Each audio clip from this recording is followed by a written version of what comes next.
الحمد لله رب العالمين والصلاة والسلام على سيدنا محمد وعلى آله وأصحابه أجمعين اللهم صل على ذات المحمدية واغفر لنا ما يكون ما قد كان பைத்துல் Mubarak வதாருல் Mustafa புனிதமான புகாரி தக்கியாவில் வருடாந்தம் நடாத்தி வரப்படக்கூடிய ஷங்கையான சஹீஹுல் புகாரி மஜ்லிஸ் வழமை போல் இந்த வருடமும் நம்மை நெருங்கி வந்துவிட்டது.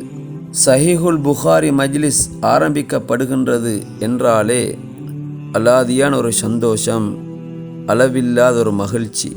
தூக்கத்தை தியாகம் செய்து அதிகாலையில் எழுந்து குளித்து தூய்மையாகி அழகான ஆடைகளை அணிந்து மனம் பூசி தஹஜ்ஜுடைய நேரத்தில் மக்களெல்லாம் அலை மோதும் அந்த காட்சி அற்புதத்திலும் அற்புதம்.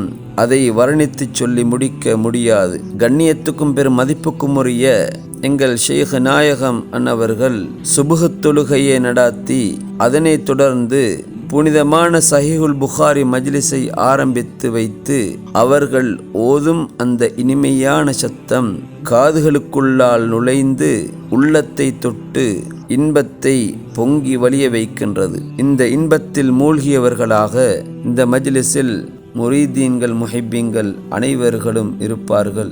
உரிய முறையில் உத்தரவு கொடுக்கப்பட்டு வருடா வருடம் நடாத்தப்படக்கூடிய ஷங்கையான புனிதமான இந்த சஹீஹுல் புகாரி மஜ்லிஸ் எந்த தடைகள் வந்தாலும் அந்த தடைகள் அனைத்தையும் தாண்டி வீறு நடை போற்று உயர்ந்து ஓங்கி வளரக்கூடிய ஒரு மஜ்லிஸாக இருக்கிறது. இந்த மஜ்லிஸுக்கு நிகரான ஒரு மஜ்லிஸ் உலகத்தில் எங்கும் இல்லை என்று உள்நாட்டு வெளிநாட்டு அறிஞர்களால் வியந்து போற்றி பேசப்படக்கூடிய ஷங்கையான மஜ்லிஸாக இந்த மஜ்லிஸ் இருக்கிறது. ஹலாலான ஹாஜத்துக்கள் நிறைவேற்றப்படக்கூடிய, நோய்பிணிகள் நீக்கப்படக்கூடிய, துக்கம் துயரங்கள் அகற்றப்படக்கூடிய, பெரும் பாக்கியங்களை அள்ளித்தரக்கூடிய ஷங்கையான இந்த மஜ்லிஸாக புனிதமான இந்த சஹீஹுல் புகாரி மஜ்லிஸ் இருக்கிறது. எம்மால் எந்த அளவுக்கு இந்த மஜ்லிஸில் கலந்து கொள்ள முடியுமோ அந்த அளவுக்கு கலந்து கொண்டு பெரும் பாக்கியங்களை அடைந்து கொள்ள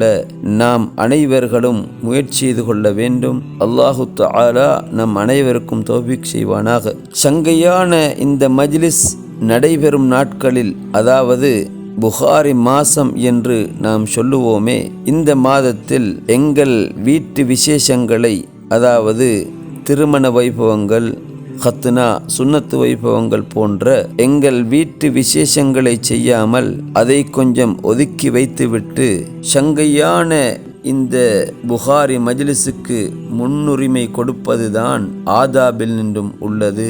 இதை நாம் அனைவரும் பேணிக்கொள்ள வேண்டும். சிறப்புகள் சொல்லி முடிக்க முடியாது, கண்ணியங்கள் சொல்லி முடிக்க முடியாது, உயர்வுகள் சொல்லி முடிக்க முடியாது ஷங்கையான இந்த மஜ்லிஸை எத்திக்கொள்ளக்கூடிய பாக்கியத்தை யா அல்லாஹ் நம் அனைவருக்கும் நசீபாக்குவாயாக. இந்த மஜ்லிஸின் பொருட்டால் நம் அனைவருடைய அனைத்து ஹலாலான ஹாஜத்துக்களையும் நிறைவேற்றி கிருபை செய்வாயாக. இருலோகத்திலும் ஜேம்பெற்ற ஜெயசீலர்களாக ஆக்கியருள் புரிவாயாக. வஸ்ஸலாமு அலைக்கும் வரஹ்மத்துல்லாஹி தஆலா வபரகாத்துஹு.